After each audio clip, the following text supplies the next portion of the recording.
something crazy happened to you. Every one of my friends, I feel like, has a story. It's like, do they tell their story of their child texting with a stranger? Okay, well, you got to tell the story. Okay, so the story is basically one of my best friends texts me in the morning. She says, Easton was texting my daughter at 3 a.m, so she's up to something not good. So I go into Easton's room. Easton, who's your 12 and a half. My 12 and a half year old daughter. And I say, let me see your phone. She doesn't want me to see her phone. And it turns out she's texting with this girl that I don't know.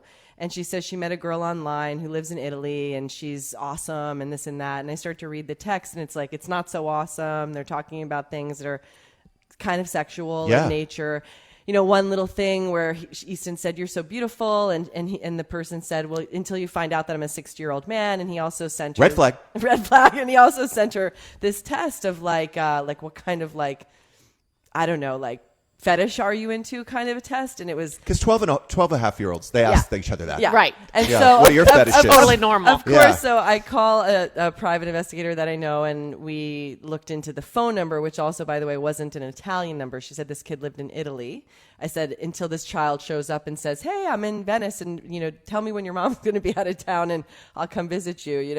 It turned out to be a number from Portland, and that phone number was the number of a 3-time convicted rapist, violent offender.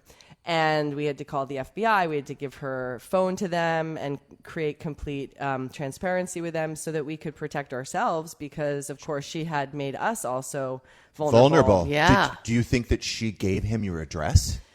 Well, I don't think she gave him the address, but the friendship was definitely growing at a fast rate. Could have been. So I felt like if in a week or two they had continued to talk, and like this kid was like, "Hey, we happen to be coming to Venice on Beach. vacation. Why don't you give me your address? When your mom goes to yoga, and I'll come visit you." That is terrifying. Who knows terrifying. what could have happened? And I said to Easton, I'm like, that was the next step. This person was taking a test to see, like, how naughty of a girl are you? Like, will you lie and give your address if your mom's not there? And Easton was falling into all those traps. She could have been kidnapped. And I said that to her. God. Or I said, like, this person could have come to our house, and raped us both, because he was convicted for raping 3 women and beating them to death. Like, it wasn't just, he's not like, wasn't a convicted pedophile, but he was a convicted rapist. And how is he? He's out of jail, obviously. Right. How did she meet him?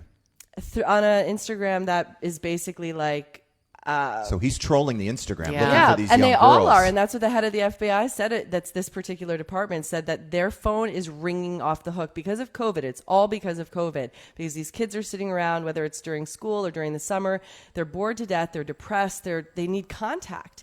And so, I mean, he said, even this FBI agent said even his child was going through something currently like that. So if you're the parent at home not checking your kid's phone at least once a week, then your head is in the sand. Well, thank God you intervened before, it escalated. No, so she met him on Instagram. Yeah.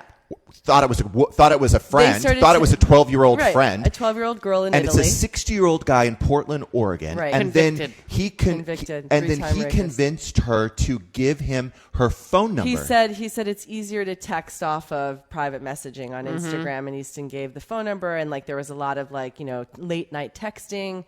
So I was sort of discovering this relationship. Yeah. And Easton put us all at risk. My ex-husband moved into my guest house for a couple of weeks because I was scared, and we all came together and we dealt with the FBI and all of that. And so, But she's 12. I mean, as much as you want to blame her, this 60-year-old man is obviously the person you should blame. I mean, he was manipulating her. Of course, but at the same time, I mean, when you say to your kid, like, don't text with strangers when when you're playing games, and don't text with strangers when you're on Instagram, and don't, accept friend requests on Roblox or whatever, it's serious, because, there are predators on all of them. And that's what this FBI agent said.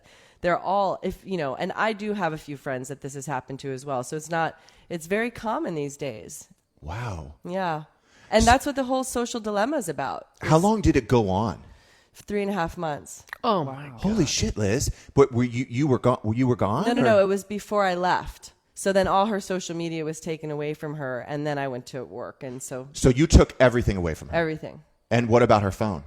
Well, I shut that down too for a while. Okay, but now she has a new number. She has a new number, and she's allowed to text her friends, but she's not allowed to be on Instagram and TikTok. And I imagine at this point she's learned her lesson. One would hope. Yeah. One would hope.